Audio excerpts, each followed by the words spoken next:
Fala pessoalzinho, tudo tranquilo? Vamos para mais uma aula agora que eu deixei aqui gravada para vocês. Então eu vou pedir umas coisinhas para vocês. Ó. Se vocês curtirem a aula, não esquece de deixar uma curtida aí no vídeo. Se você ainda não for inscrito no canal, por favor se inscreve, que isso daí vai ser bastante importante para mim e para você. Se ativar as notificações, nota 10, melhor ainda. Se curtir muito o vídeo, posta, manda para os seus amigos, compartilha com seus amigos. E se você tiver alguma dúvida, alguma sugestão, por favor, joga aí nos comentários aí embaixo, que eu vou ter o maior prazer de responder para vocês e até gravar novos vídeos a respeito, beleza? Valeu, galera, bora pro vídeo. Então, boa tarde aí para todo mundo. Na aula passada, a gente começou a entrar nessa parte de transformada de Laplace para controle, né? Início da teoria de controle aí. E a gente fez algumas continhas aqui com transformada de Laplace, brincamos um pouquinho com o sisteminha de primeira ordem, tal, tiramos a função de transferência dele e jogamos para a forma padrão, né? Foi isso que a gente fez. A continuação disso é fazer a mesma coisa para sistemas de segunda ordem. Então, o sistema de primeira ordem estava aqui, a gente fez a transformada de Laplace, dividiu a saída pela entrada e chegamos na função de transferência. E a gente sabe que as funções de transferência ela tem uma forma padrão. E essa forma padrão vai nos ajudar a entender os parâmetros do sistema. Quer ver?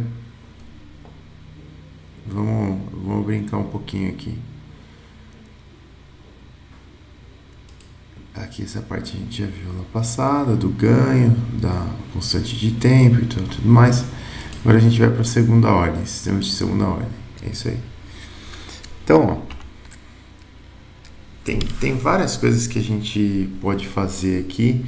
E essas coisas todas são muito legais de fazer porque vocês estão vendo vibrações agora com o Fábio lá. Então tem muita coisa que vai aparecer aqui que não é só parecido com o que está lá na matéria do Fábio, na verdade é igual, na verdade é a mesma coisa, só que analisado de um ponto de vista diferente, e principalmente utilizando uma ferramenta matemática diferente, mas a conclusão é a mesma, né?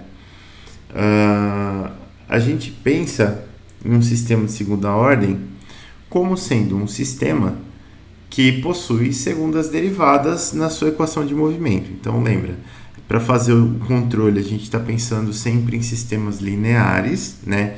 Então, equação de movimentos linearizadas, bonitinhas. E a gente sabe lá de vibrações que essa forma aqui da equação de movimento é a forma mais genérica possível para um problema de um grau de liberdade, né? Então, se ele for linear invariante no tempo, o que a gente tem? A gente tem uma massa que multiplica uma aceleração, mais um coeficiente lá do amortecedor que multiplica uma velocidade, mais um coeficiente de mola, lá um K, que multiplica um deslocamento relativo. Isso daqui é igual à força F de T, força externa aplicada no meu sistema, tá? Aqui, olha só, a gente vai aplicar a transformada de Laplace nessa equação de movimento aqui. E para aplicar a transformada de Laplace, se eu quero tirar a função de transferência, o que eu tenho que fazer? Eu tenho que aplicar a transformada de Laplace com condições iniciais nulas. Então vamos só dar uma voltadinha aqui e lembrar da transformada de Laplace. A transformada de Laplace, deixa eu voltar assim que é mais fácil. A transformada de Laplace, ela estava aqui, ó.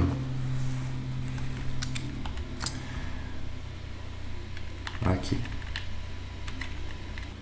Ela tem essa carinha aqui, né? Quando a gente vai aplicar na equação de movimento, a gente tem que dar uma olhada nas transformadas de Laplace das derivadas lá da função. E aí, quando eu estou fazendo a transformada de Laplace, esse fzão aqui é a transformada de Laplace da função f de t mesmo, né? Que é fzão de s, ok? Mas eu tenho uns fzinho de 0 e df dt aqui, eu tenho esse fzinho também. Essas coisas aqui, ó, fzinho de 0 e df de t dt calculado em t igual a 0, são condições iniciais da minha função f de t, da minha função no tempo. Quando eu vou fazer a transformada de Laplace lá para sistemas de segunda ordem, o que aconteceu aqui? Para sistemas de segunda ordem, a gente está aqui, ó. Não, segunda ordem está aqui. Quando eu vou fazer a transformada de Laplace para esse sistema, eu vou ter que fazer a transformada de Laplace para a primeira derivada, aqui está aqui, e para a segunda derivada que está aqui. E para eu extrair a função de transferência, eu necessariamente tenho que tirar tenho que fazer a transformada de Laplace com condições iniciais nulas, tá? Então, o que vai acontecer aqui? Eu quero até escrever isso aqui para deixar bem claro para vocês. Fico entrando e saindo da apresentação toda hora, mas quero deixar isso aqui muito claro para vocês. A transformada de Laplace normal, ela vai dizer o seguinte para a gente, ó. Vamos colocar aqui, ó. Laplace usual. Vamos colocar assim. Ela vai dizer que a transformada de Laplace de f de t é f de s. A transformada de Laplace de df dt é s, f de s, menos f de 0. E a transformada de Laplace de d2f dt2 é igual a s ao quadrado f de s menos s f de 0 menos ddt f de t calculado em t igual a 0. Essa daqui é a função transformada de Laplace para uma função f, para sua primeira derivada e para sua segunda derivada. Quando a gente quer fazer a transformada de Laplace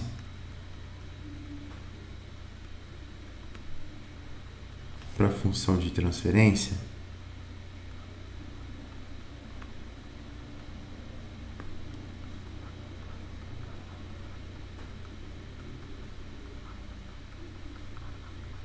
o que a gente vai ter? A gente vai ter basicamente a mesma coisa, só que as condições iniciais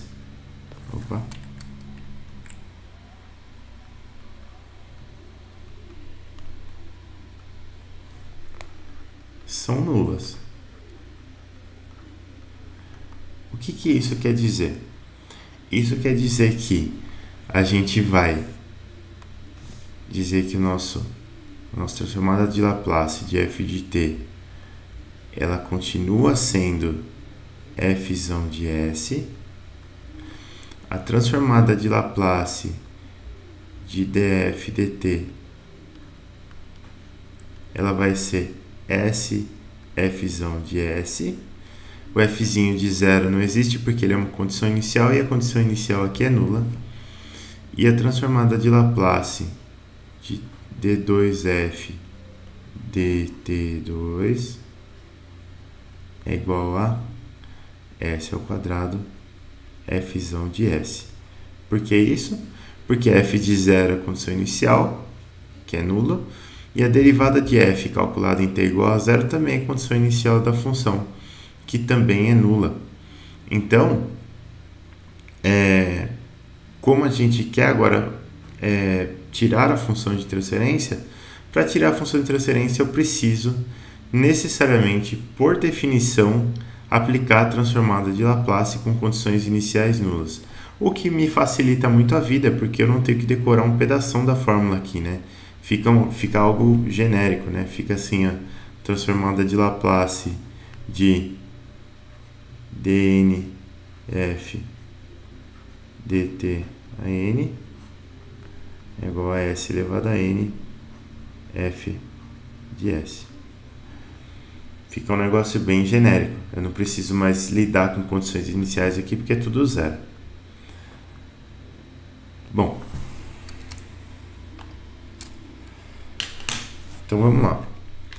Fiz a transformada de Laplace. O que eu obtive? Obtive essa expressão. Por que eu obtive essa expressão? Porque transformada de Laplace de x dois pontos vai ser x de s, s ao quadrado e só, porque a condição inicial é nula. Transformada de Laplace de x ponto vai ser s, x, porque as condições iniciais também são nulas. Beleza.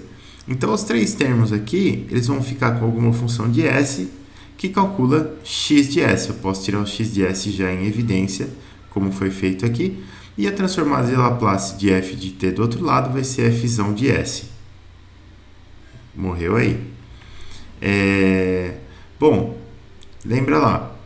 Vocês estão começando agora nisso, então a gente vai repetir várias vezes.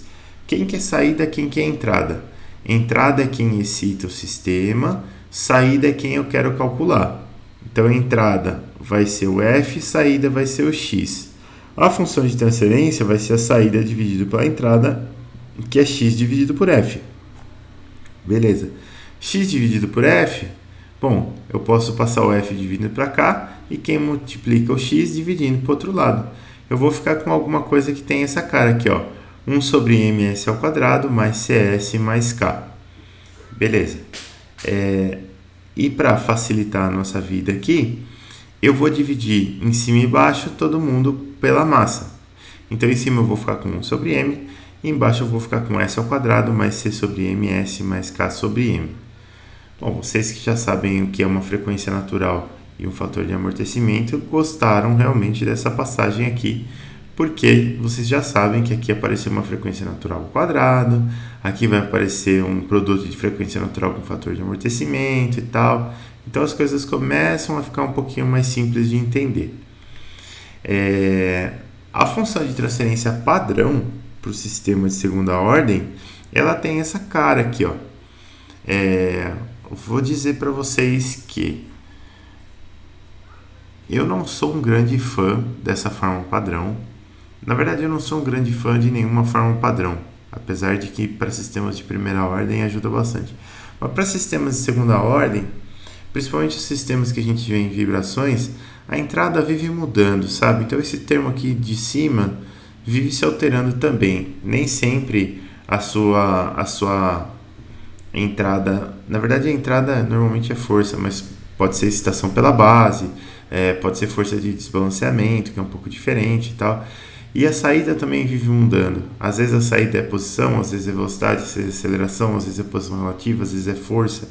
Então, essa forma padrão aqui, eu vou falar para vocês assim, que quando você está tratando de entrada como força e saída como deslocamento, no sisteminha de 1 grau de liberdade, um bloquinho bonitinho, funciona. Para outros casos, principalmente esse termo aqui de cima começa a ficar meio forçado, sabe? Mas, por enquanto, a gente vai entender essa função de transferência na forma padrão, né, com essa cara aqui, ó. Por que ela tem essa cara?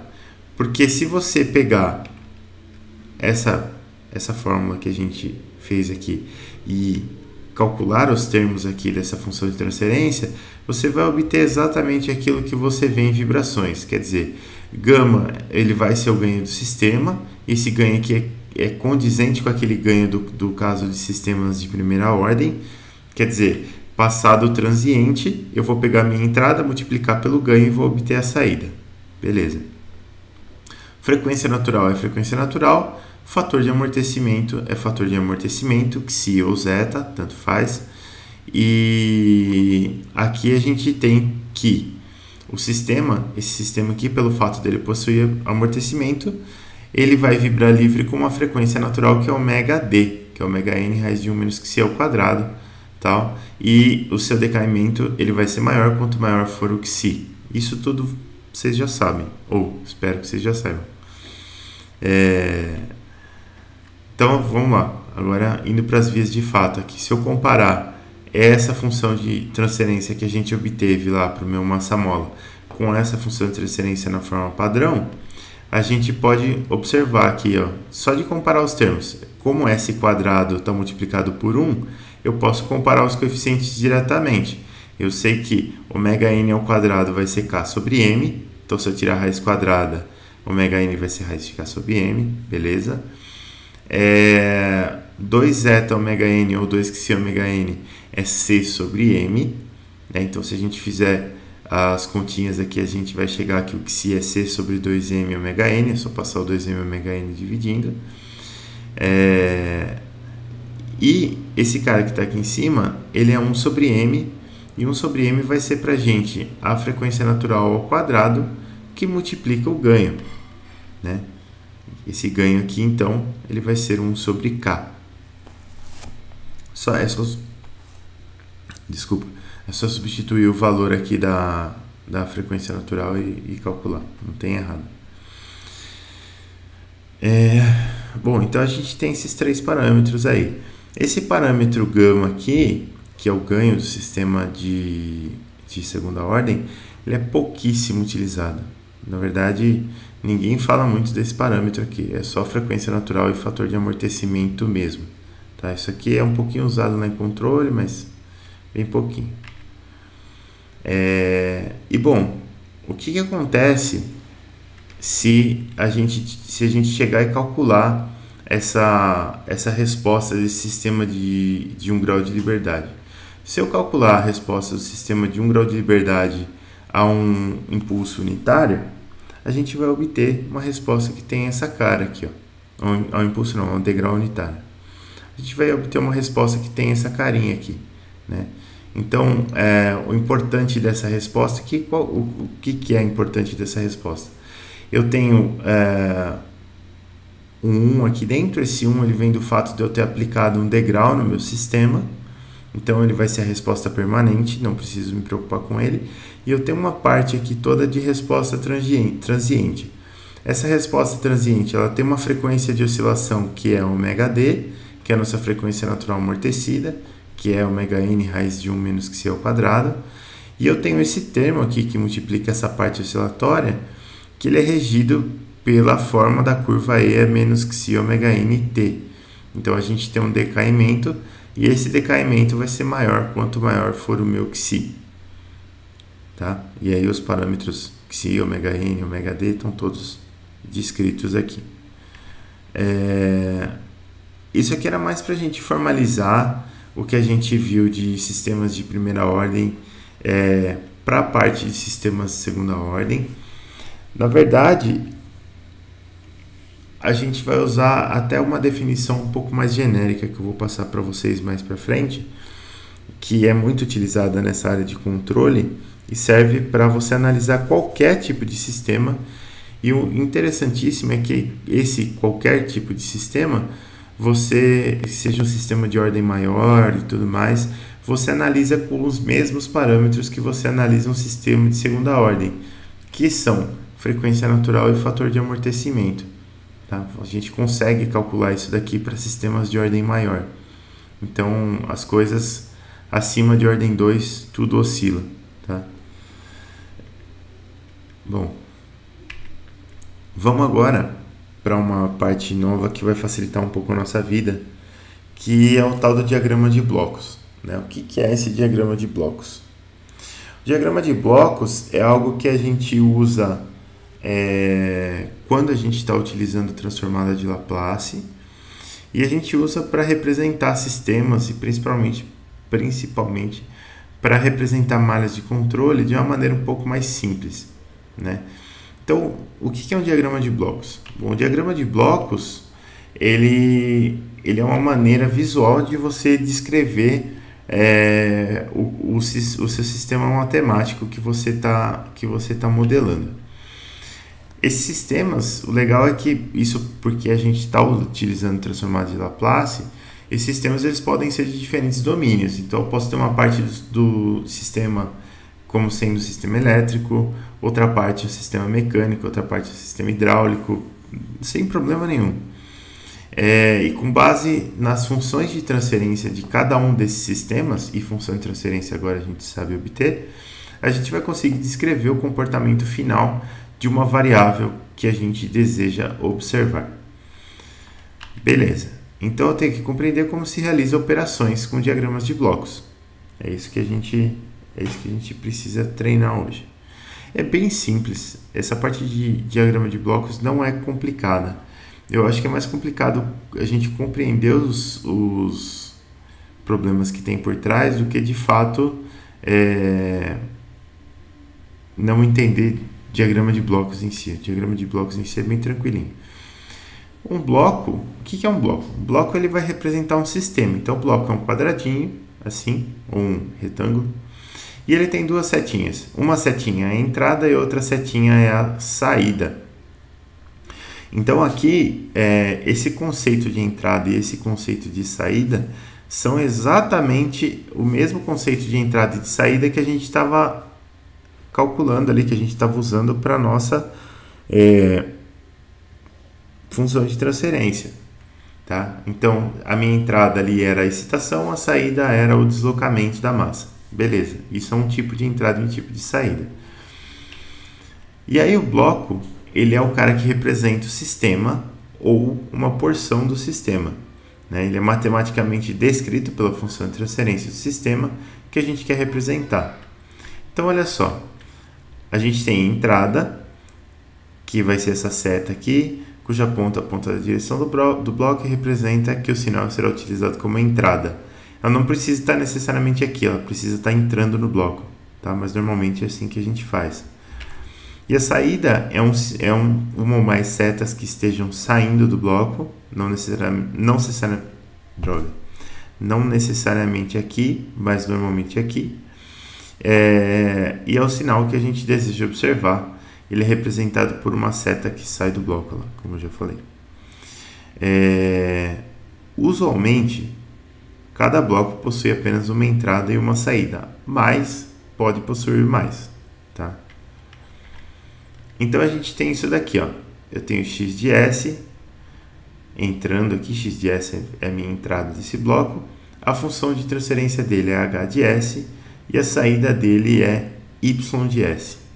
Então olha só, quando eu defino o bloco dessa forma, o que eu estou dizendo?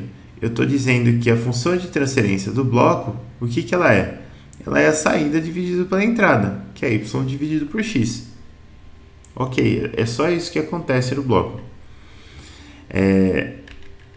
E aí, então eu consigo isolar a saída e calcular ela em função da função de transferência do bloco e da entrada, se eu tiver essas coisas.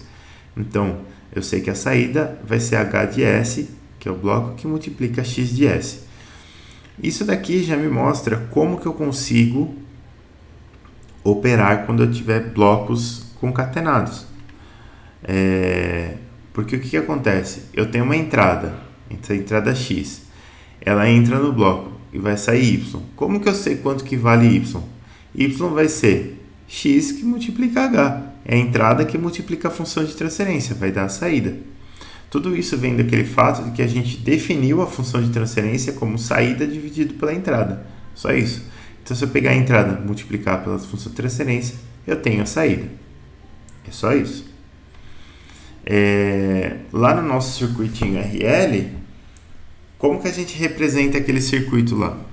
A gente tinha uma função de transferência, H de S igual a 1 sobre LS mais R, a entrada era uma tensão V de S e a saída era uma corrente I de S. Então eu represento ele assim, ó. A entrada é V de S, a saída é I de S e a função de transferência é 1 sobre LS mais R. Beleza? E aí, se a gente aplicar a regrinha, né, então a saída ela é a entrada vezes função de transferência. I de S é 1 sobre LS mais R que multiplica V de S, que é o que está aqui. Eu consigo isolar V dessa forma aqui, só aplicando, passando esse termo de baixo aqui, multiplicando para cima. E se eu aplicar a transformada de Laplace inversa nessa equação aqui, dos dois lados dessa equação, o que eu vou obter? Eu vou obter a minha equação diferencial que descrevia o movimento lá, a dinâmica, na verdade, das minhas tensões, das minhas correntes com relação à minha tensão. Então, você vê, tem uma relação direta, ó, vou voltar para vocês verem. Existe uma relação direta. Eu pego o diagrama de blocos, do diagrama de blocos, que é ter a função de transferência, é a mesma coisa. Eu consigo expandir aqui essa função de transferência, então eu pego esse denominador, passo para lá multiplicando todos os termos da entrada. Poderia ter coisas multiplicando a saída aqui também, não tem problema. E aí o que eu vou fazer? Eu vou isolar V de S, e quando eu isolar o V de S, que é a saída, eu vou ter um monte de coisa multiplicando a entrada.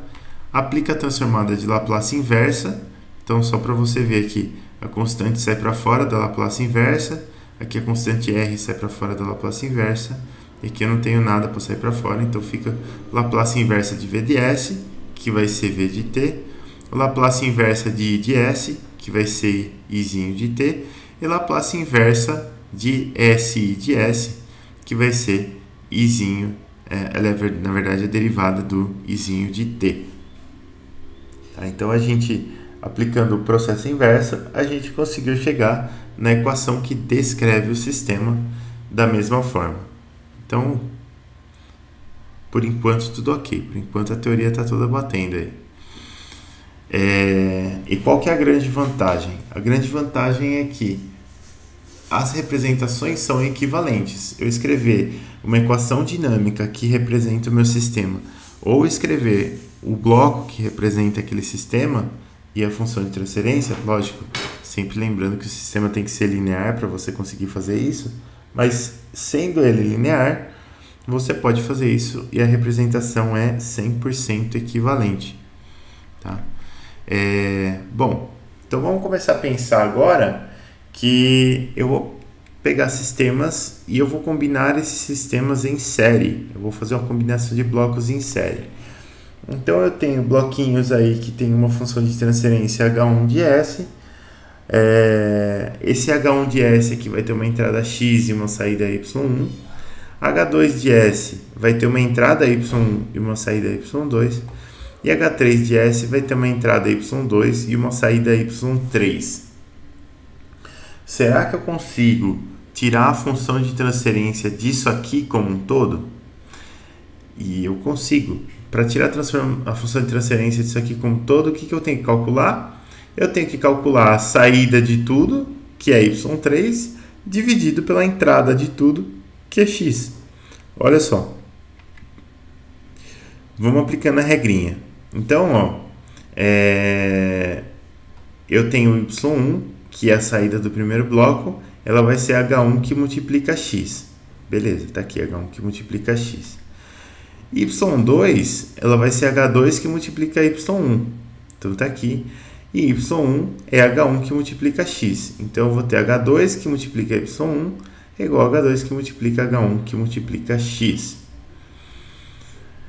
Y3 tá aqui, vai ser H3 que multiplica Y2. Tá aqui, Y2 está aqui em cima, então só substituir.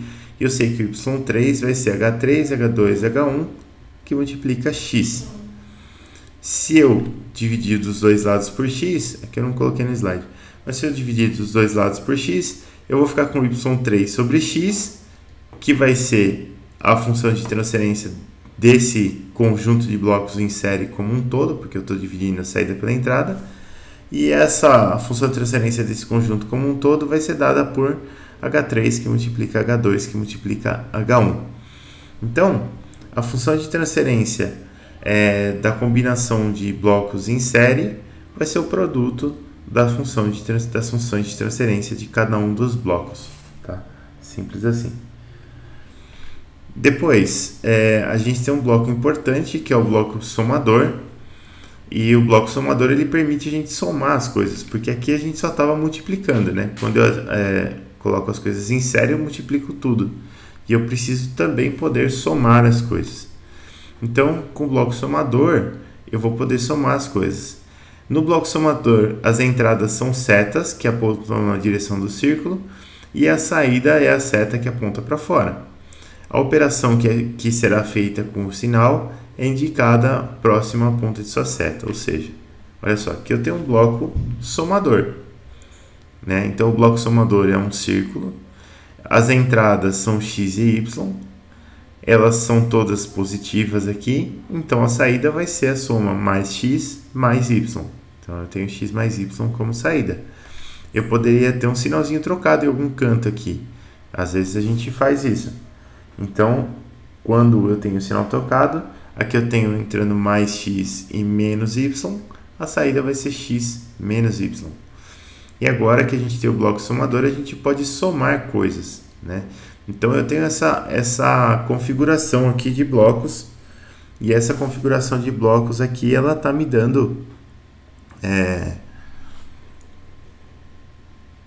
sei lá, vai me dar uma função de transferência qualquer.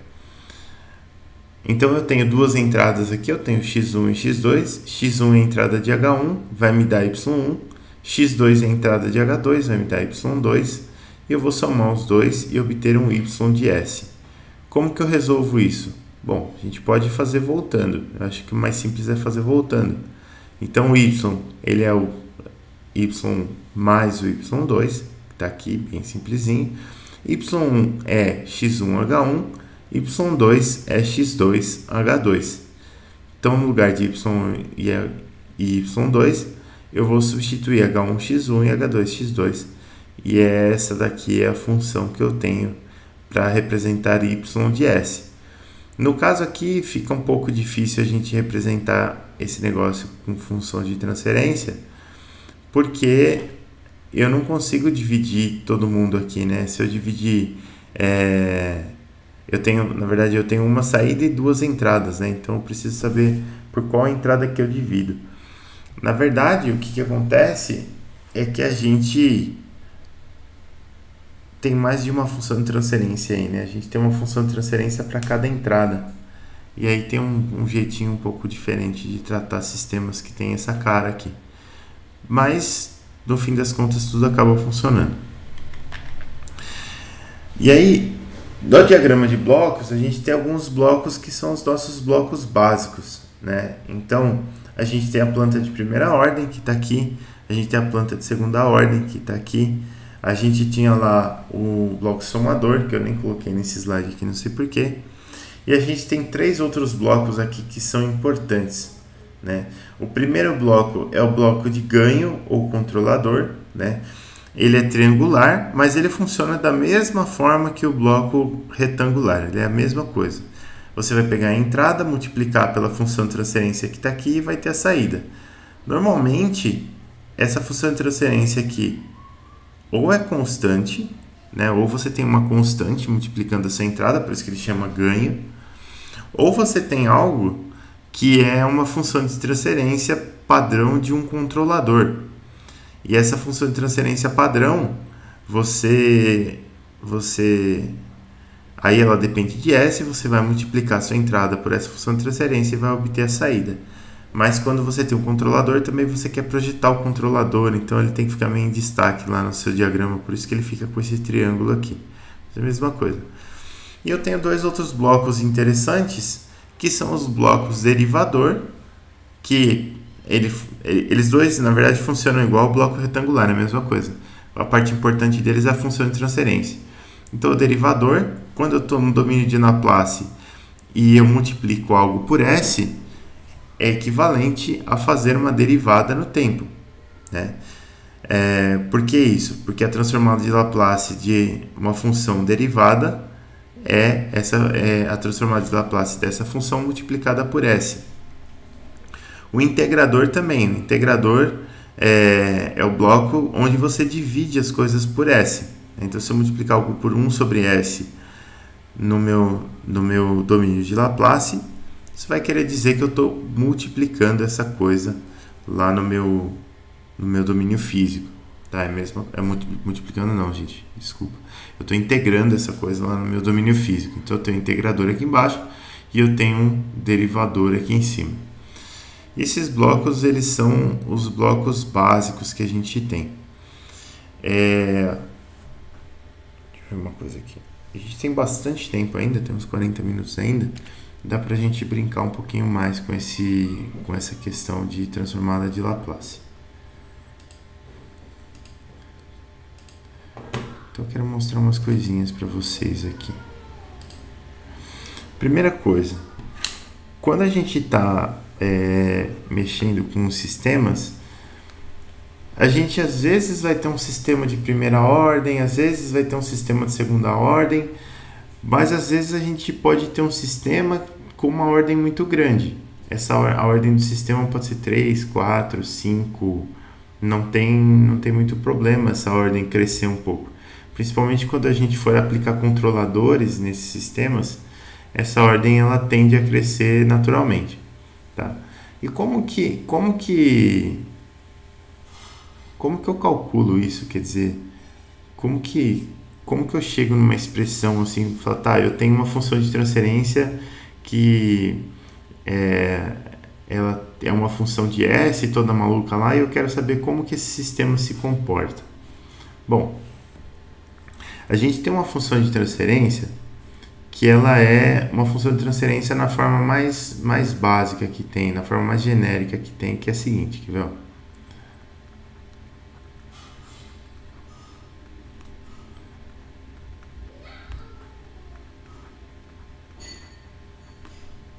Transferência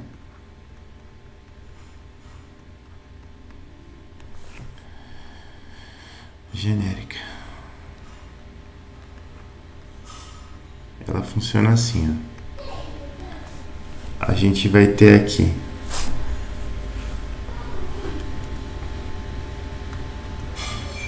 H de S vai ser igual a gama que multiplica o produtório de deixa eu pegar uma letra legal aqui.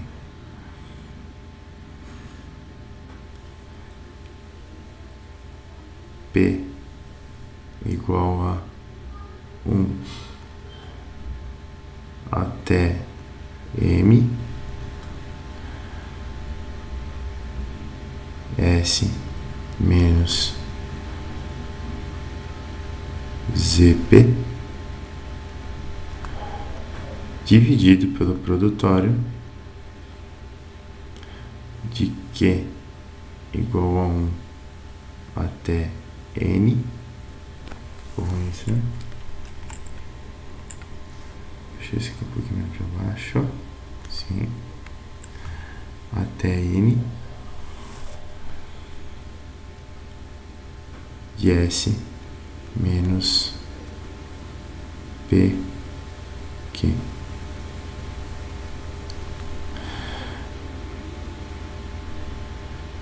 Com a condição de que P seja menor do que Q. Pronto. O que é isso aqui, pessoal? Não se assustem muito. Isso daqui é um produto, tá? Aqui, esse pisão grande é um produto, então eu tenho um produtório, eu vou multiplicar todo mundo que está aqui dentro. E aqui dentro eu tenho S menos entidades aqui que nós chamamos de zeros, tá? Então o que é isso? Eu vou ter algo que é assim, ó, gama que multiplica S menos Z1, S menos Z2, S menos Z3, assim por diante, até S menos ZM dividido por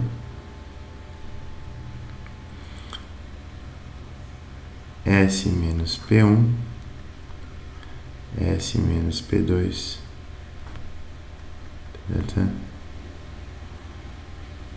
S menos PN. Beleza. Então, toda vez, ou sempre que a gente tiver S igual a ZP, S igual a algum desses Z's aqui, o que vai acontecer? Por exemplo, se S for igual a Z1, no primeiro termo do produto aqui eu vou ficar com Z1 menos Z1, que é zero, então eu vou zerar o numerador. Se eu zerar o numerador e não zerar o denominador, obviamente, a minha função de transferência é zero. Então, sempre que S for igual a ZP, a minha função de transferência H de S será zero. Então, a gente chama qualquer ZP de zero do sistema. Os zeros, eles são importantes, mas eles não são tão importantes assim, tá? Só que a gente tem um porém aqui. Eu posso ter uma outra situação aqui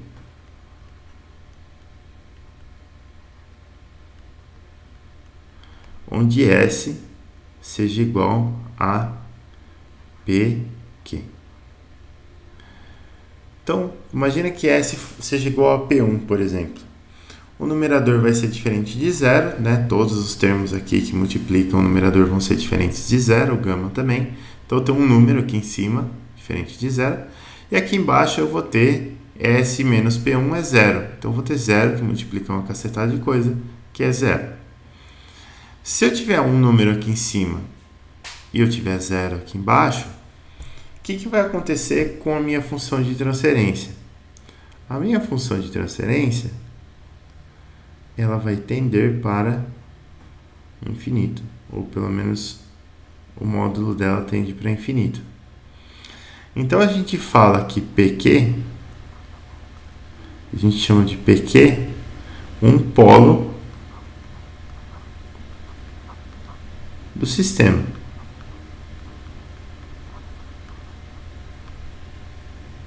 Certo? E o que é um polo do sistema?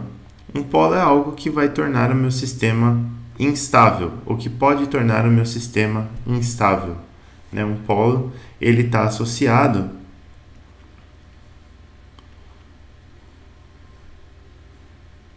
aqui, está associado a altas amplitudes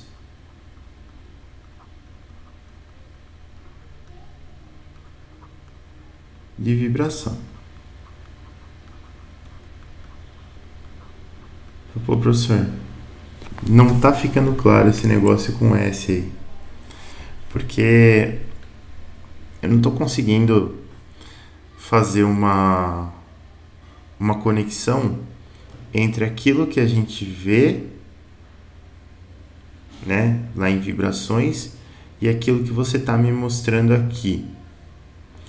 Então, vamos fazer um exercício. Vamos fazer o seguinte, ó. Vamos partir de algo que a gente conheça. Vamos pegar um sisteminha massa-mola, sem amortecedor.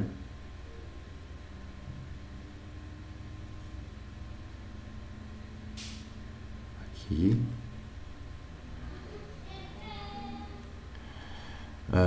Vamos pôr uma forcinha excitadora aqui nele.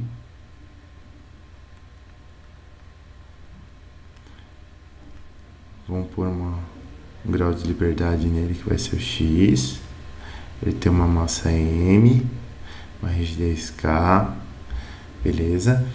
E a gente só vai calcular a resposta particular desse sistema, tá? Quando a gente está falando de função de transferência, normalmente a gente está interessado em resposta particular. Dá para calcular a resposta transiente também com função de transferência, mas a gente normalmente está interessado na resposta particular. E aqui a gente vai calcular uma resposta particular pura e simples desse sistema aqui. Então, olha só. Vamos dizer que f de t seja f seno de ômega t. Beleza. E eu vou calcular só a resposta particular.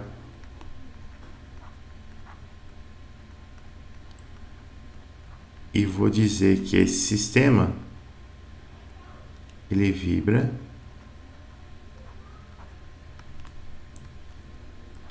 em torno da condição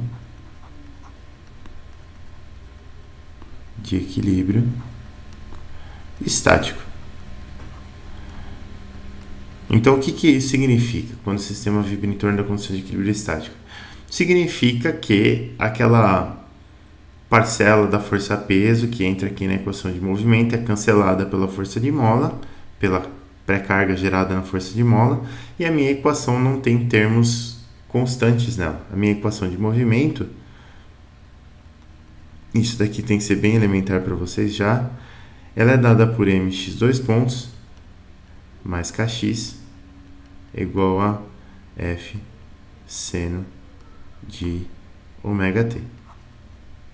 Beleza. Aqui tem um jeitinho fácil de calcular essa resposta desse sistema aqui pelo fato de a gente não ter amortecimento, né? Não ter uma primeira derivada aqui. Eu não preciso nem ficar pensando muito em... como que se chama? Gente, tô tendo uns brancos hoje. Eu não preciso ficar pensando nem muito em fase, né? Por quê? Porque eu posso propor aqui, para calcular a resposta particular, eu posso propor simplesmente que x de t vai ser uma constante x que multiplica seno de ômega t. Beleza. Eu vou ter que derivar isso aqui duas vezes. Então, x ponto de t é x ômega cosseno de ômega t. X dois pontos de t é menos x ômega ao quadrado seno de ômega t. E eu vou substituir esses caras aqui, o x e o x dois pontos, aqui na minha equação de movimento. E olha só que legal, quando eu faço isso, eu só vou ter termos com seno aqui. Então, por isso que eu falei para vocês, a solução disso daqui é muito simplesinha. A gente não precisa nem ficar colocando cosseno aqui também, nada. Né? Se estou com seno, você responde com seno e resolve rápido, né? Se não tiver amortecimento. Então, vamos lá.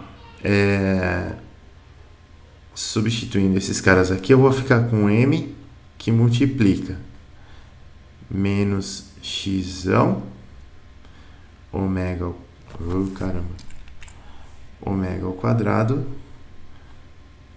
seno de ômega t mais k que multiplica x, que é x seno de ômega t. Isso aqui vai ser igual a f seno de ômega t.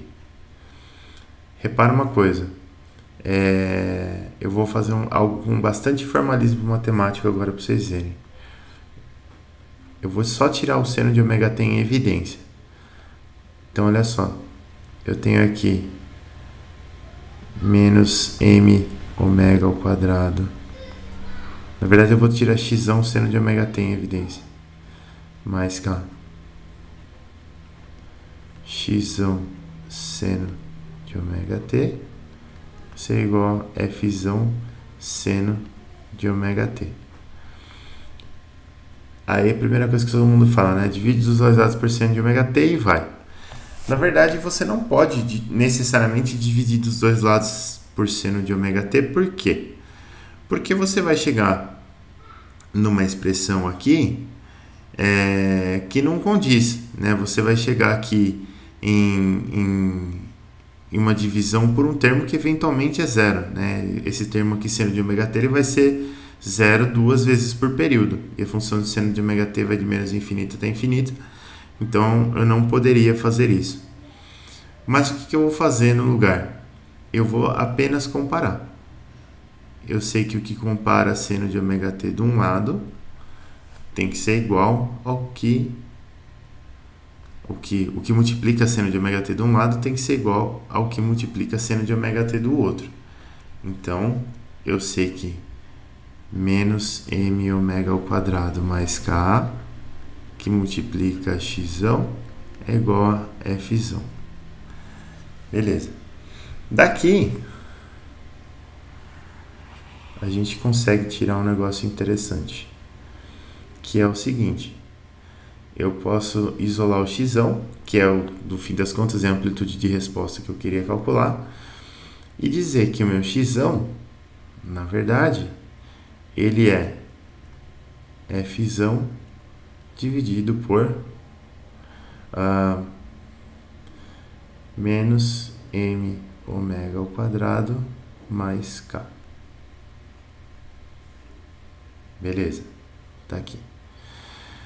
Mas eu vou fazer uma coisa mais interessante que isso. Eu vou pegar e vou dividir os dois lados por f aqui.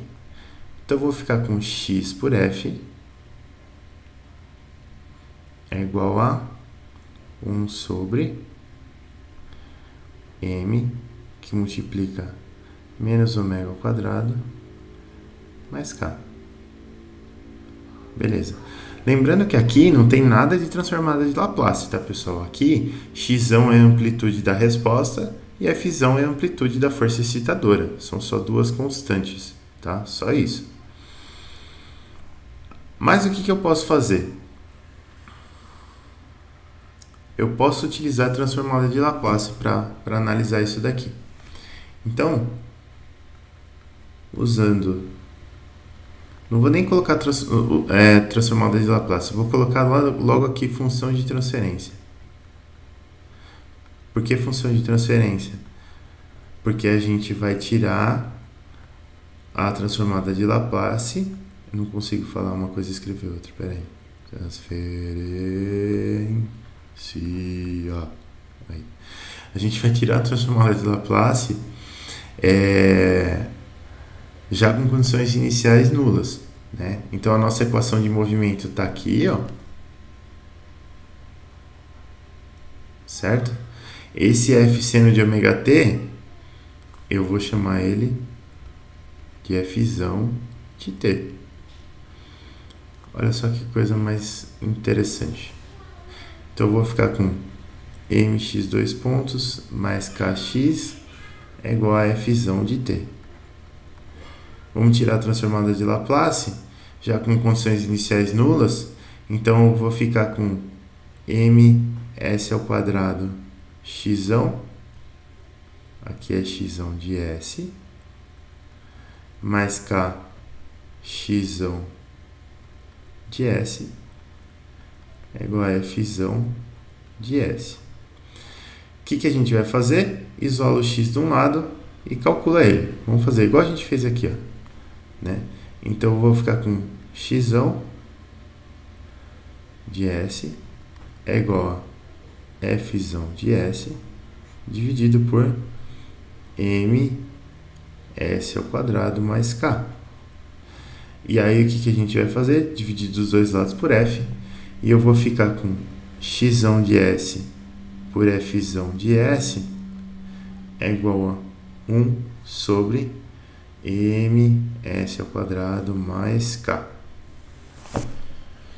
Bom, vou até pegar essa resposta aqui e puxar para baixo aqui para a gente comparar. Vou dar um chameguinho nessa aqui, ó, para cá, assim. Então você vê, se eu pegar as amplitudes aqui na vida real e dividir a amplitude do deslocamento, que é a amplitude da saída, pela amplitude da entrada, o que eu vou obter? 1 sobre m, que multiplica menos ômega ao quadrado, mais k. Se eu transformar isso aqui para o domínio de Laplace e dividir a saída pela entrada, o que eu vou ter? 1 sobre m, que multiplica s ao quadrado, mais k. S ao quadrado mais K. Bom, se você analisar as duas equações aqui, já ficou bem claro que a ponte entre as coisas aqui, ela funciona da seguinte forma. Vamos fazer a ponte aqui assim.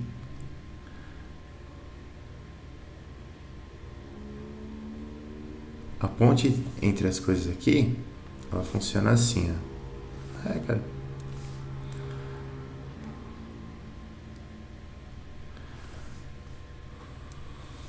Eu vou ter menos ômega ao quadrado igual a S ao quadrado. Ou se eu tirar a raiz quadrada, S é igual a J ômega. Aí você fala, pô, beleza. Será que isso é uma coincidência? Não, isso não é uma coincidência. Eu vou mostrar para vocês já que não é uma coincidência, tá? Mas, coisas que eu quero que vocês notem. Por exemplo, aqui desse lado, ó, desse lado daqui, quando que essa função de transferência vai para infinito, né? A função de transferência ir para infinito significa a resposta ter um tamanho grande. Essa função de transferência ela vai para infinito quando essa parte aqui de baixo for zero, né? Quando esse denominador aqui for zero. Se eu calcular ms ao quadrado mais k igual a zero, o que eu faço com isso daqui? Eu passo o k para o outro lado, vai ficar negativo, eu divido por m, então eu vou ficar com s ao quadrado igual a menos k sobre m, ou seja, S vai ser igual a mais ou menos J. J é unidade complexa. Raiz de K sobre M. Beleza. E desse lado aqui, bom, a minha amplitude vai para infinito quando essa parte aqui de baixo for zero. Essa parte aqui de baixo vai ser zero quando o nosso ômega, a nossa frequência, chegar em um valor que vai zerar isso daqui. A nossa frequência ômega vai ser um valor que vai zerar isso daqui quando ômega for igual a ômega n. Né? Se você quiser, você pode fazer exatamente a mesma conta. Né? Então, m que multiplica menos ômega ao quadrado mais k igual a zero, vou passar o k para lá negativo, dividir por m, então eu vou ficar com menos ômega ao quadrado igual a k sobre m, menos k sobre m. Eu posso multiplicar dos dois lados por menos 1 e eu vou ficar e tirar a raiz, então eu vou ficar com ômega igual a mais ou menos raiz de k sobre m sem o j. Por que sem o j? Porque aqui, desse lado esquerdo, a gente já resolveu uma coisa que é real, né, que está aqui. Do lado direito, deu esse termo aqui com j, porque dentro lá da transformada de Laplace, se você pegar a transformada de Laplace, ela era a integral de 0 até infinito de e elevado a menos st f de t dt. O importante é que eu tenho uma exponencial aqui. Quando eu tenho uma exponencial e por algum motivo eu tenho que usar essa exponencial para representar uma senoide, vai aparecer um número complexo aqui por causa da fórmula de Euler. A fórmula de Euler era aquela famosa fórmula e elevado a j θ é igual a cosseno de θ mais j seno de θ. Essa é a fórmula de Euler. Então, essas duas coisas aqui estão conectadas para gerar um seno. Isso daqui vai me gerar um seno. Tá? Então, existe uma conexão muito forte entre transformada de Laplace, né, e a resposta de sistemas de segunda ordem excitados por uma força harmônica. Isso existe. Isso não é nada de outro mundo. E, via de regra, acontecem várias coisas aqui. Olha só, quando a gente está resolvendo a nossa equação de movimento aqui, vai chegar uma hora que você vai calcular a sua solução homogênea. Para calcular a solução homogênea, você vai calcular um polinômio, e esse polinômio vai te dar algo que se chama, ele é um polinômio que se chama polinômio característico, e ele vai te dar as raízes, né? As raízes desse polinômio característico vão te dar a frequência natural e fator de amortecimento bonitinho. Aqui, o que vai acontecer? A gente vai tirar a função de transferência, e a nossa função de transferência, vamos pegar um sistema de segunda ordem lá. O sistema de segunda ordem, ele vai ter uma função de transferência lá que é gama ômega n ao quadrado dividido por s ao quadrado mais 2 psi ômega n s mais ômega n ao quadrado. Isso aqui que está aqui embaixo, ó, o denominador da função de transferência, ele também é chamado de, porque ele é o próprio polinômio característico.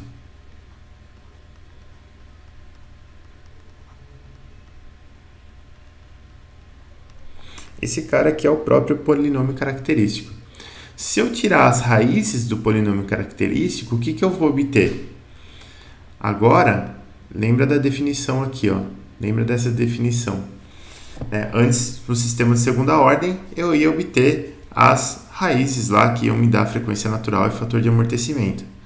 Esse aqui é o polinômio característico. Se você tirar as raízes dele, você vai obter mais ou menos j ômega n aqui, j raiz de Q sobre m, que são as raízes desse polinômio característico aqui. Você sabe que as frequências naturais estão em ômega igual a ômega n. Se ele tivesse amortecimento, você ia obter as raízes com amortecimento. Se ele for um polinômio de ordem maior, o que você vai obter? Se ele for um polinômio de ordem maior, as raízes do polinômio característico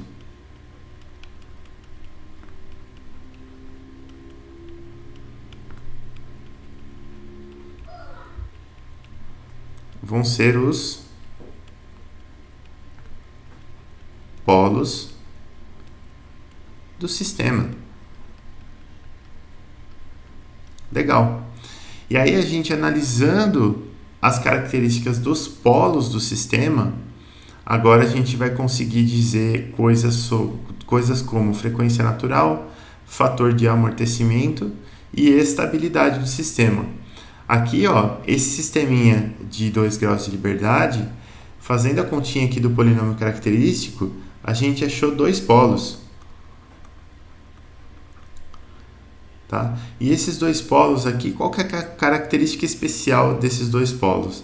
Primeiro, eles são um par complexo conjugado, né? Eles têm um deles tem uma parte real, aliás, uma parte imaginária positiva e o outro tem a mesma parte imaginária negativa e a parte real deles é igual, né? Então eles são complexos conjugados. E a segunda grande característica desses polos aqui é que a parte real deles é nula. Se a parte real deles é nula, da teoria de vibrações você já sabe que o fator de amortecimento desse sistema é nulo. E aqui, quando a gente chegar nas próximas aulas, que a gente vai analisar os polos de um sistema qualquer, vocês vão ver que a teoria que se usa para analisar os polos de um sistema dinâmico com teoria de controle é exatamente a mesma teoria que você usa em vibrações.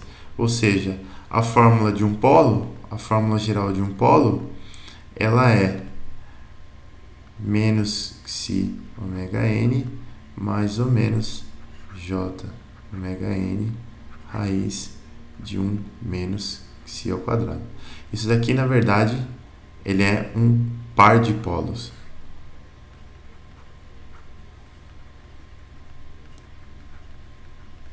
E a gente pode achar, se o sistema for de ordem 2, a gente vai achar um par de polos.